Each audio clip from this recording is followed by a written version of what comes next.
சுவாமியே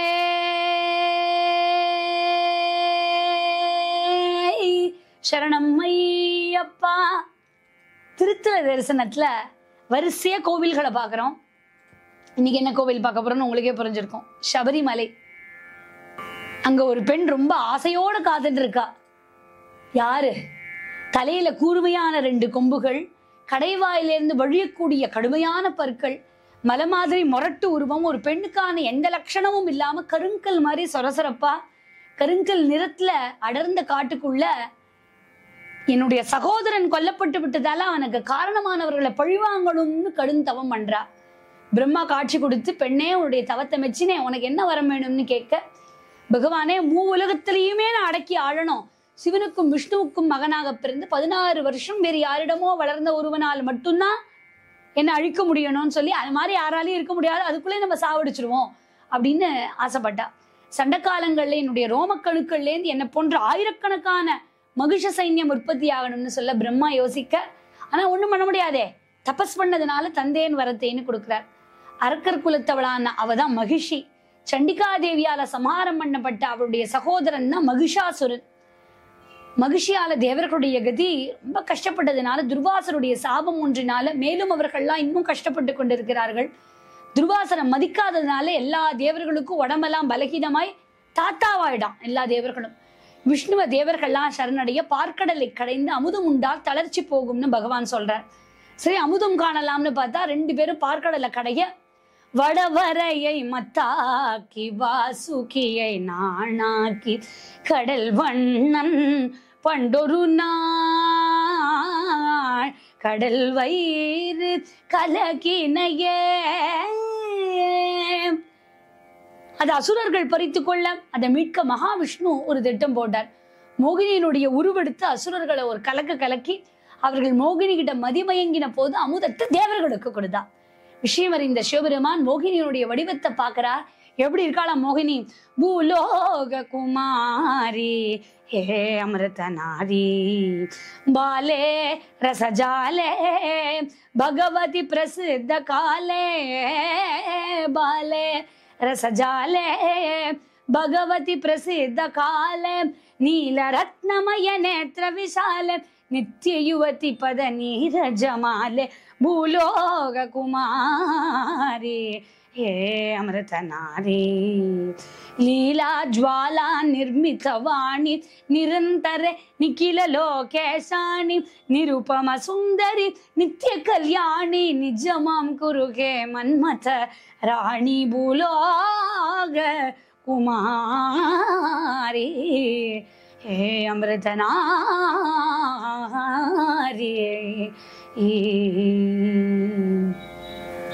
விஷ்ணுவும் மோகினியாய் மாற, சிவனுடைய மனசும் மாறி மோகினியினுடைய அழக அப்படியே அவரை ஈர்க்க, காதலுடைய முடிவுல அவர்களுக்கு ஒரு ஆண் குழந்தை பிறந்தது. அதுதான் தர்மசாஸ்தா. ஹரிக்கும் ஹரனுக்கும் அவதாரம் பண்ணதுனாலதான் சுவாமிக்கு பேர் ஹரிஹர சுதன் அப்படிங்கிறது. தர்மசாஸ்தா எத்தனையோ அவதாரம் பண்ணியிருக்கார், கணக்கிலே அடங்காத அவதாரங்கள். ஆனா அதுல ஒரு அவதாரத்துல சாஸ்தா ஐயப்பனா இருக்கார். ஐயப்பனா இருக்கும்போது அவர் கல்யாணம் பண்ணிக்கல, ஆனா தர்மசாஸ்தா கல்யாணமானவர். பூர்ணா புஷ்கலா பல்வேறு கோவில்கள்ல பார்த்திருக்கோம். பிரபான்னு ஒரு மனைவி, சத்தியகன்னு ஒரு மகன், எல்லாமே பல்வேறு க்ஷேத்திரங்கள்ல நம்ம பாக்குறோம். இங்க குழந்தையினுடைய கழுத்துல மணிமாலை ஒன்றை அணிவித்தார் பரமசிவன். மணிகண்டனா இறங்கி அவதாரம் பண்ணியாச்சு. அதனால அந்த குழந்தைய பம்பா நதிக்கரை ஓரத்துல விட்டு போக, ஹரிக்கும் ஹரனுக்கும் பிறந்த ஹரிஹரன் யாருக்காகவோ காதன்றிருக்கான். பம்பா நதி தீரத்துக்கு வேட்டையாட வந்திருக்க பந்தள நாட்டினுடைய ராஜா ராஜசேகர பாண்டியன் வந்திருக்கான்.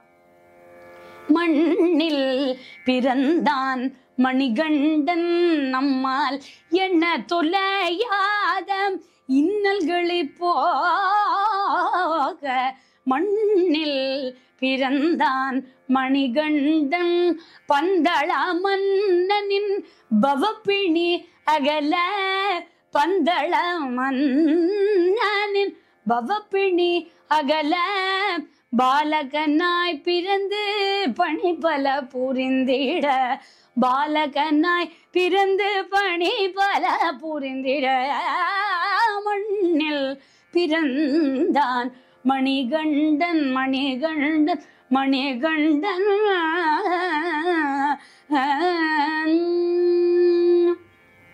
ரொம்ப கவலையா இருக்கா, என்னுடைய ஆட்சியில மக்களுக்கு ஒரு குறையும் இல்லை, ஆனா எனக்கு ஒரு வாரிசு இல்லையேன்னு.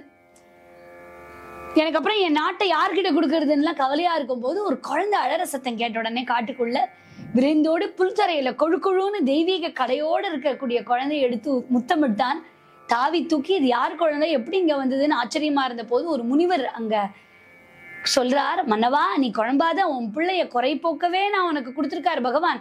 கழுத்துல மணிமாலையோடு இருக்கிறதுனால மணிகண்டன் அப்படின்னு பேரு வை.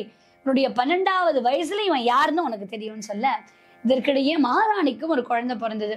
அந்த பிள்ளைக்கு முடிசூடணும் அப்படின்னு நினைச்சு திவான் ராணிய சதிவலையில ஆழ்த்துறான்.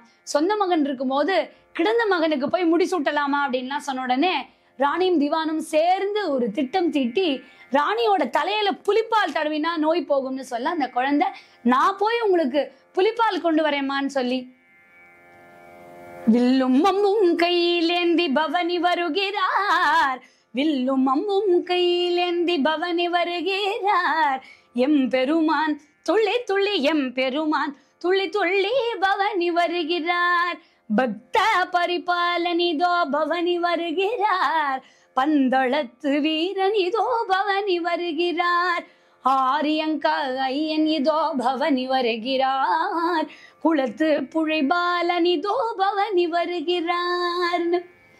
இந்த பக்கம் காட்டுல அமுதம் உண்டதுனால தேவர்கள் எல்லாம் பலம் பெற்றதை உணர்ந்த மகிழ்ச்சி ஸ்வர்க்கம் சென்று அவர்கள் எல்லாம் பந்தாட, மகிழ்ச்சியினுடைய கடும் போர் பண்ணி 1000 மகிழ்ச்சிகள் அவளுடைய ரோமக்கணுக்கள்ல இருந்து வந்த போதும் தானே அவளை அடக்கி ஜெயம் கண்டார்.